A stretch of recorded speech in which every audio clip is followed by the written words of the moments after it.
Приветствуем наших подписчиков и гостей канала Эзотерика для тебя. Друзья, мы вас всех приветствуем в изобилии и достатке.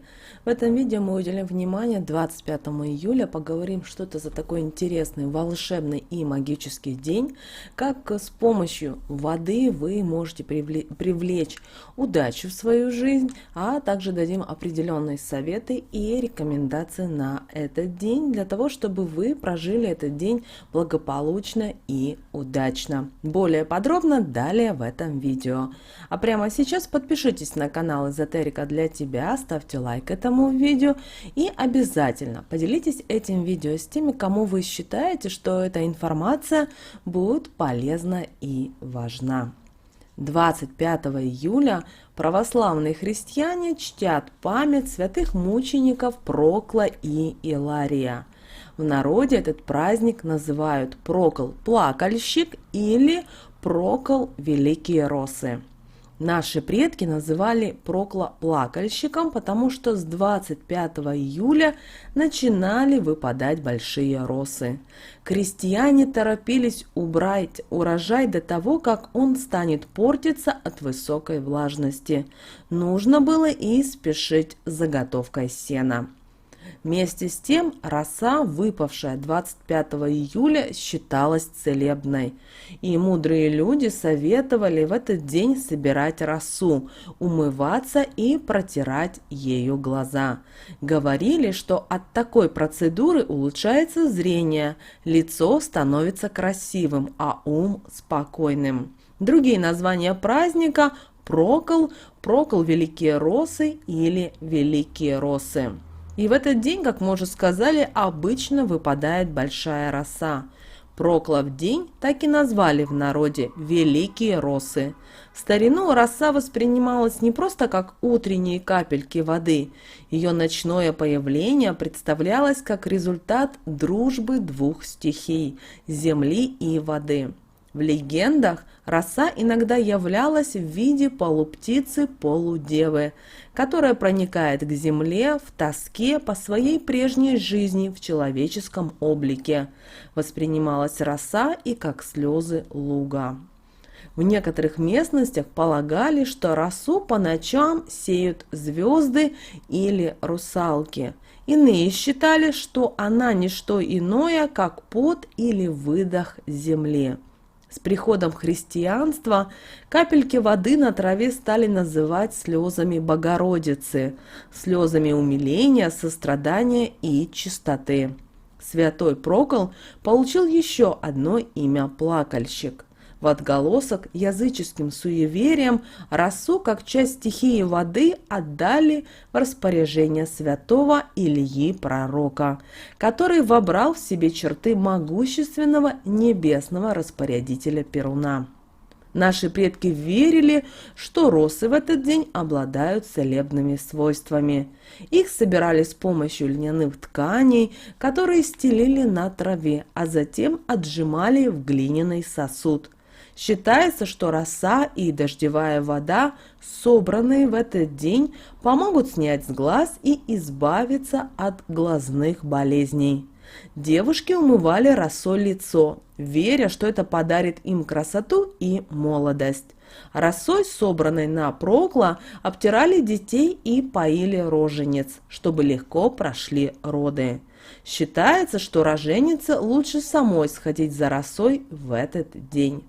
Крестьяне заканчивали заготавливать сено и начинали уборку высушенного сена. В некоторых местах начиналась жатва. Хозяйки принимались за влажную уборку дома. Затем открывали настежь окна и двери, чтобы высушить лишнюю влагу. Углы в доме посыпали четверговой солью. Так женщины изгоняли из дома накопившуюся негативную энергию. Кроме того, в этот день принято было наполнять все ведра водой, потому что вода на 25 июля на Прокла-плакальщика считалась целебной. И вы в этот день, 25 июля, можете набрать водичку в стакан и провести практику на удачу. Итак, 25 июля вы можете в любое время набрать в стакан чистой воды и 3 раза произнести следующие слова. Христом Богом крещусь, верой укреплюсь, ангелом огорожусь. Ангел сел на правое плечо, сторожит меня с ночи до утра, с заката до зари. От ворога лютого, от зверя приблудного, от слова злого, от заговора худого. Береги меня, мой ангел, от расправы и суда, от острого ножа, до страшного яду, злым языкам ставь преграду. Путь очищай, меня сопровождай. Аминь. После этого стакан воды выпивается. Также вы на протяжении всего дня, когда вы будете пить чистую водичку, обязательно говорите эти слова.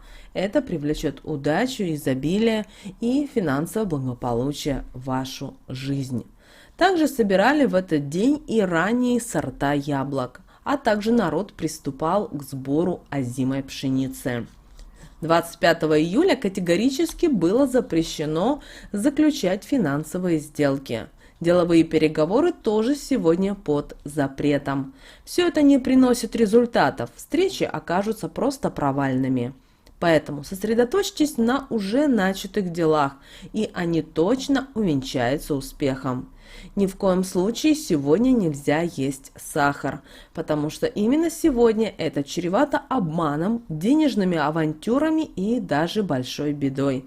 Поэтому сегодня замените сахар на варенье или мед. В этот день одиноким нужно обтереть область сердца, собранной на прокло росой, и попросить снять венец безбрачия. После такого обряда очень скоро произойдет встреча со своей второй половинкой. Сегодня сны обещают ложь или обман, поэтому будьте бдительны, потому что иначе все это может случиться очень скоро.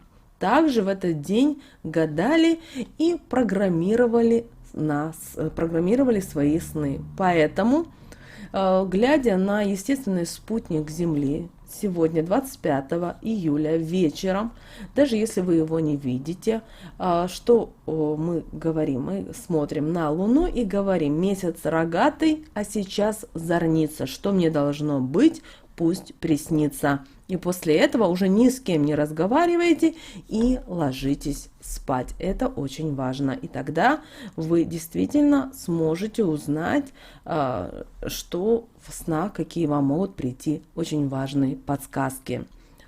И также в этот день, 25 июля, нельзя заниматься стиркой, глажкой, уборкой.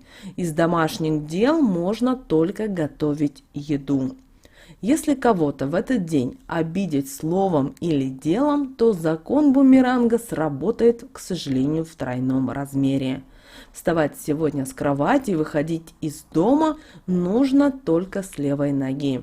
Люди, которые родились 25 июля, проживут долгую и стабильную жизнь без особых потрясений, а в качестве талисмана следует носить хризолит.